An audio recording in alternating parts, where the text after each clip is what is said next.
Hello, Kyle. Troy, how you doing, bro? Well, my voice is gone, but I'm still here. So you're going to walk us through all of this. Well, more like hop or slide through it. Hop us through, okay. We're going to talk about a little bit of sled hockey. It's a relatively nice day, so figured we'd do this outdoors. Hopefully I'm able to talk loud enough over the traffic in the background. Another video, we talked about the standard sled for sled hockey.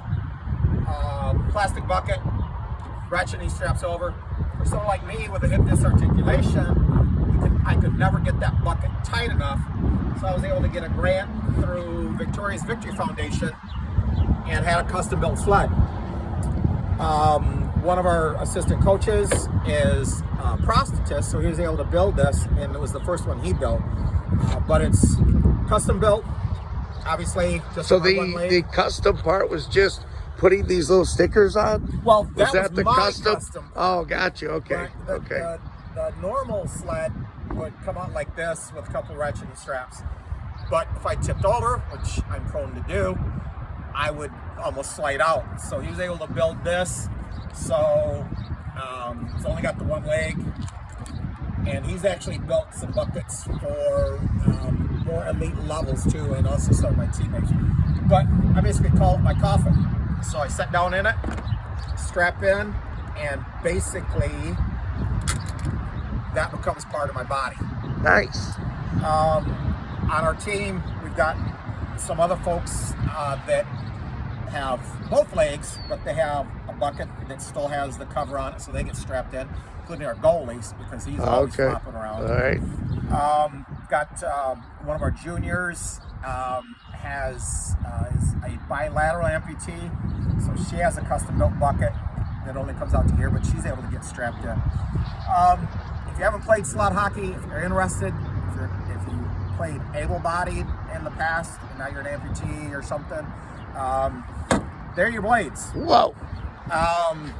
You can start real wide. Where the action really occurs. Yeah. So a lot of my teammates are considerably more elite than I am, so they get the blade sharpened. How could that possibly be, Kyle? Now, I don't know if you remember, but I remember my first pair of ice skates when I was about 4 had double runners. Oh, yes. Yes, they did. So, and that's how this starts, is you got spacers in here, so you can start really, really wide, and then as you get more talented, more skilled, you bring them in closer. So, I was going to say more better. More better. Yeah. Yep. So next season I'll have these a little closer. Most of my team, they basically have them almost as a single runner.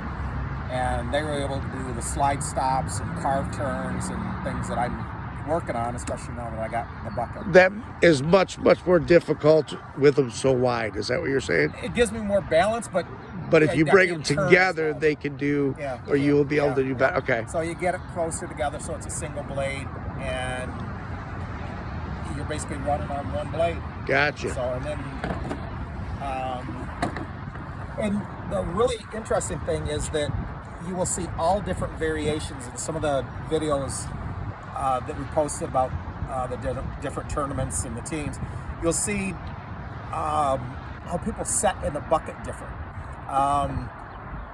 Some folks will have their legs completely straight out. I like a slight bend in mine, so you can see that this bucket is slightly raised, so I have a slight bend in my knee. Got other folks that will have almost a 75-degree bend in their knees, so their sled is only about this long, and they've got 75-degree bend in their knee, and that's how they move around. The other thing is, if you're an adaptive athlete and you don't have the upper body strength to push, we'll talk about that with the sticks here, that you can have a pusher, an able-bodied person behind you pushing you around the ice. And of course, try not to cheat as a pusher and get going really fast. But this is how you propel yourself. You basically take regular hockey sticks, cut them off, you put these picks at the end, and that's how you propel yourself. So you're running this one because you got the curved stick, and you shoot with either hand, pass with either hand, you can backhand, pass it, shoot it under your sled, you tip up. But those are the picks where you propel yourself. So you're setting in the bucket, and there you go. And you try not to stick yourself or anybody else. Yeah, I would say they look like that could be painful. Yeah, and you'll see different variations on the sticks too, different lengths. The goalie stick.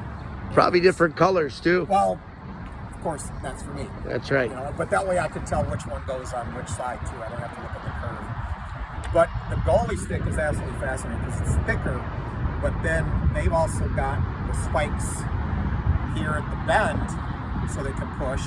And then some of the goalies will have small nails in their glove hand so they can propel themselves with that glove hand too. Absolutely fascinating. Next year is the Winter Paralympics. If you haven't seen sled hockey, watch some of the games. It is absolutely fascinating, the athleticism. So see, that's the one that you weren't able to go to because you were too busy. Yeah. Yeah.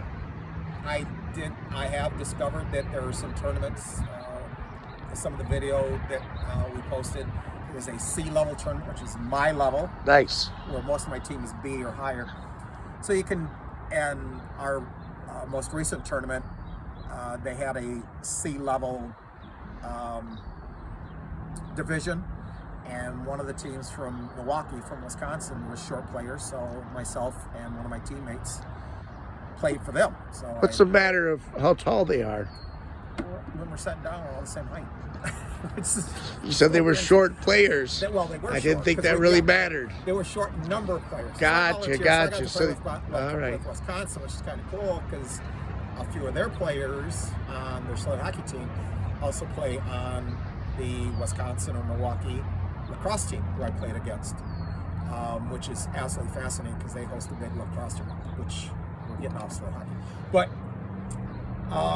you'll see a lot of adaptive athletes do multiple sports. Sure. And just like able bodies, hockey, lacrosse, very similar sports. Sled hockey is a blast. It was the first sport I started playing as an adaptive athlete, then led lacrosse and some other things. Try it. Check out some videos.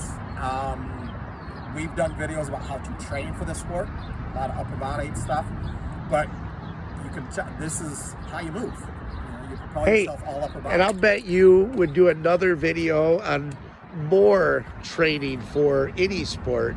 Oh, we've got to if people want it, we'll do it, right? We're going to have to do some because I'm signed up to do the Golden Age Games for the VA. I'm swimming for that, and also an archery clinic. And then later in the summer, the wheelchair games, where I'm going to be doing like CrossFit. So we're going to have to be talking about how can I train as an adaptive athlete to be hopping around on one leg and doing CrossFit. And we're going to be doing field events too, sitting in a chair in a wheelchair, you're locked into it, and the chair's locked down, and you're putting the shot and throwing the javelin. And that's some of the stuff I'm training for right now, and I'm going to try to figure out how to do that. So we'll have to train out here with the shot. Believe it or not, I've already been training in the pool. And nice. We're gonna underwater. You're like Muhammad Ali when he used to box in the pool. Yeah, well, now got this, thing that I'm got the resistance from the pool. People are going to talk about you. Yeah. They're going to say that's Kyle. He started that. Yeah. Some of the other swimmers and the rec therapists are just looking at me like, "What are you doing? Underwater with this mask and a snorkel?" And that's right. So we're trying stuff, but you figure out how to train. It's a fun sport. You go out. Sled hockey's a blast. You try not to pick yourself or anybody else. So, but custom built sleds, and it makes the job a lot easier. And then you work on the blades. How many people that you know of the groups that you're involved in have a custom built sled? Or our three teams, probably 50%. Okay. Have custom built sleds simply because we have different disabilities, amputee, cerebral palsy, whatever it is. So the custom built sleds.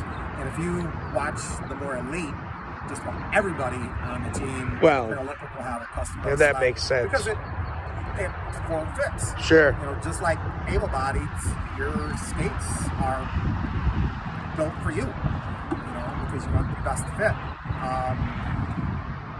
It makes a world of difference. It really feels like the sled is part of your body. And of course, everything's all cord. So, but that's custom built sled, and gotta give a shout out. And not only do I have the Michigan stuff. Oh, there you go. Victoria's Victory Foundation. She was actually a Paralympian in sled hockey. That's where I got my grant. Oh yeah, Custom well. built sled. So I got to give a shout out to them. And of We'll course, do it again. Got to put the Michigan stuff on. There it is. Well, of course, absolutely. I mean, you might as well, right? Yeah, so, and we'll have to do a video about all the different grants out there that. Yes, can we get do. from, different equipment. We have had people asking about that, so we will do that. But that's sled hockey. Sled hockey, awesome. And you know, you were a hockey player, so you know hockey. So, and you know what it's like to train even. The adaptive sled hockey. Absolutely. So, hey folks, all right. You know, give us some comments. Like our videos, share our videos, and most importantly, subscribe because it's free. And we even got sirens going for the subscription. There That's you go. right. All right. See you, Kyle.